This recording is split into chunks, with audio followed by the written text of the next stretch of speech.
I'll come up here today and talk to you about my friend Henry, the frog, on how we met. I was sitting out beside the pool one evening and kept hearing the little frog, and I turned and looked, and there he was sitting on the side of the pool, just talking to me, seemed like. So Oreo come over there and started growling at him, and I shoot him away, and Henry just come over and popped up and sat there and looked at me. So I didn't pay him no mind.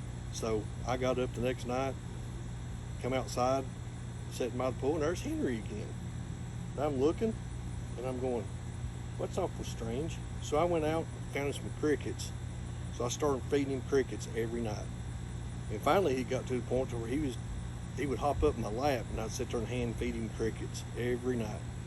And Oreo, he'd come over and sit down beside of me and just stare at me, stare at Henry. Then one night I come outside and Henry was out there. He was sitting on top of Oreo, and they was running around the yard like they owned the place, like Henry's riding a horse.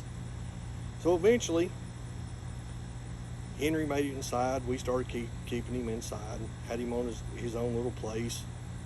You know, we fed him crickets, worms, grasshoppers, anything we could find.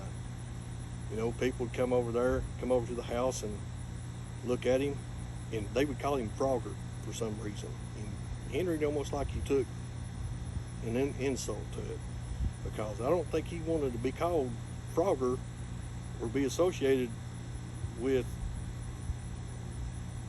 the name Frogger, because that's not what he was.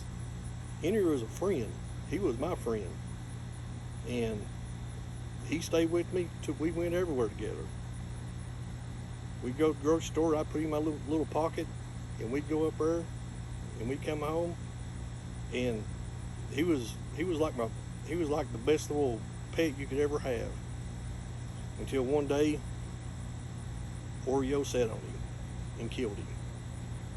And that's the reason why I'm up here today, telling you about how I met my friend Henry, my pet frog. Thank you.